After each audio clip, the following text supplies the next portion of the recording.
Welcome back to my refutation of the evolution hoax, or at least part 1 of such. Summary of the first part for those of you who missed it or forgot about it. Humans are apes, and Mr. Chekhov was at the weapons station, not the science station.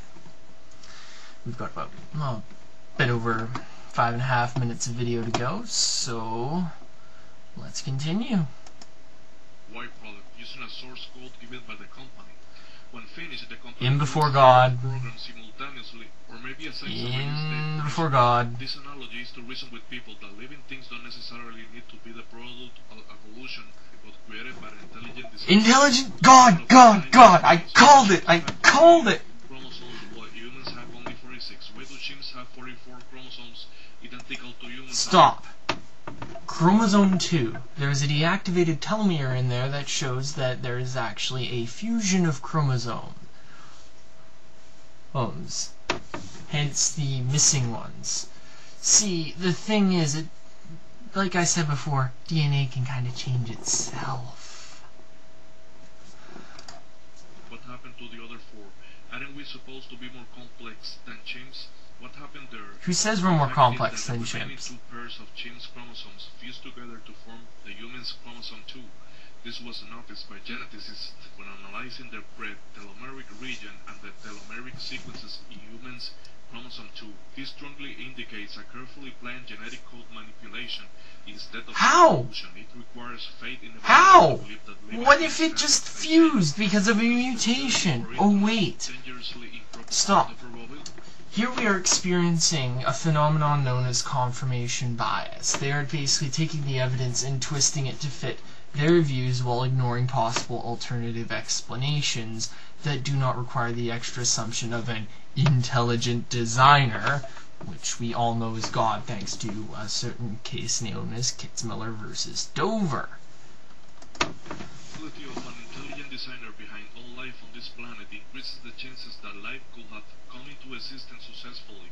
A God that simply modified the There we go. so-called There we go. I life. called it. Let's back this the fuck up. Right there. Called it. God. Simply modified the source code of life multiple times at the beginning and released the outcome into Earth. And that requires... Following are the fossil hominid skulls. Number 1, Australopithecus afarensis lived supposedly 3.9. Very nice use of the fake Hawking voice, by the way. Size equals 380 to 430 cubic centimeters. The wrist anatomy of these creatures has been proved to be similar to Nepal-walking apes.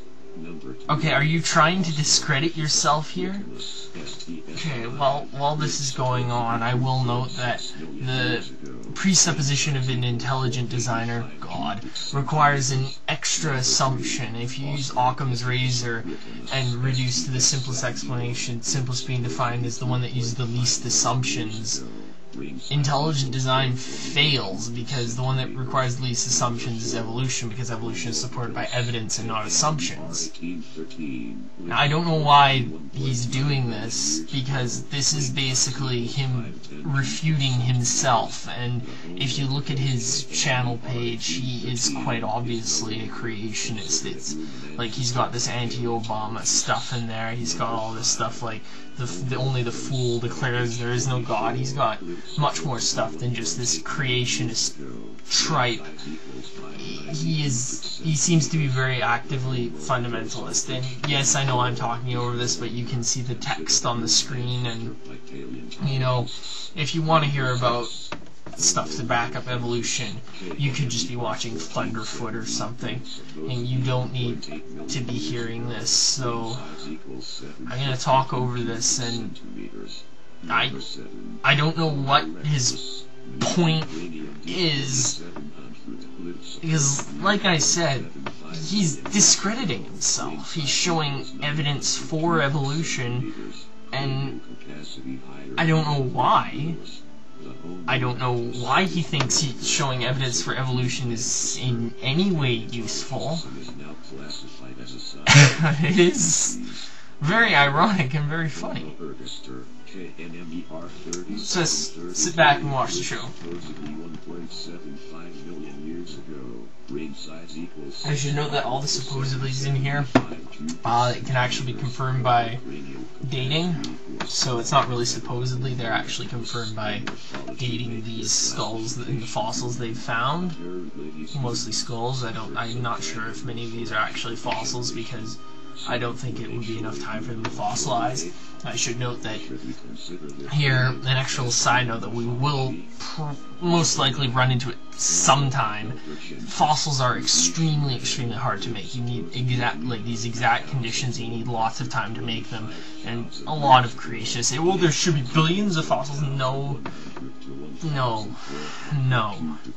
They are. It's very specific to make a fossil. You need, it can't be washed away by erosion. It has to sit there. It has to be there for so long. It has to make the imprint. It has to be quite solid. That's why we don't have that many Precambrian fossils, because there weren't that many solid life forms back then, so they wouldn't fossilize. They'd just decay, rot, and decompose. And then, of course, fossils in general, like I said, there's erosion, bones get washed away, they might get dug up and moved by other animals, or scavengers might pick them up and take them away, or, in the past, people may have actually dug up fossils. I believe in China or something, I read in a social studies text, but people used to actually dig up fossils, and I think they were dragon bones. So we not only may have lost potential fossils through natural processes, but we may have accidentally in the past, due to our lack of knowledge, destroyed or removed fossils that might have been valuable evidence. And that's the end of this video. So, pretty much nothing in this last part except a hell of a lot of support for evolution. So, I'm wondering, how many videos are in this guy? I'm gonna go to his channel, and here's my evidence that he is a creationist.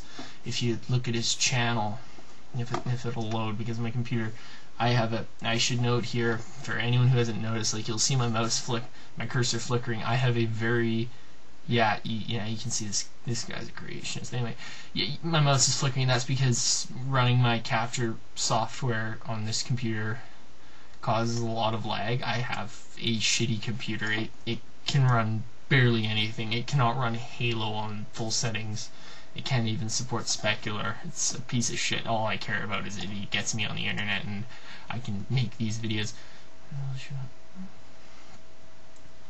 Part 2. Okay. 2 parts. And the next one's only 426, so not that way. Okay, I don't know. See what's so bad about vaccinating a lot of people. And there's a lot of stuff on Jesus of Nazareth in here, but nothing that makes me go, oh, cock. Just gonna take a look through here, see if there's any more anti-evolution. Just a lot of apologetic stuff, I guess. Yeah, collection of the absurd, discovering a beast, cult of the Antichrist. That's a bit of an insult to me. I'm a Satanist, so. Well, that's it for part 1 of the evolution hoax. Part 2 will hopefully be refuted in a bit shorter order. I got through about 421 in one video in this part, so I should be able to get through the entire video in the next part. I might just cut off the last 5 or 6 seconds depending on what's in it. So yeah, I'll see you in the next part of my refutation, where we will tackle part 2 of the evolution hoax.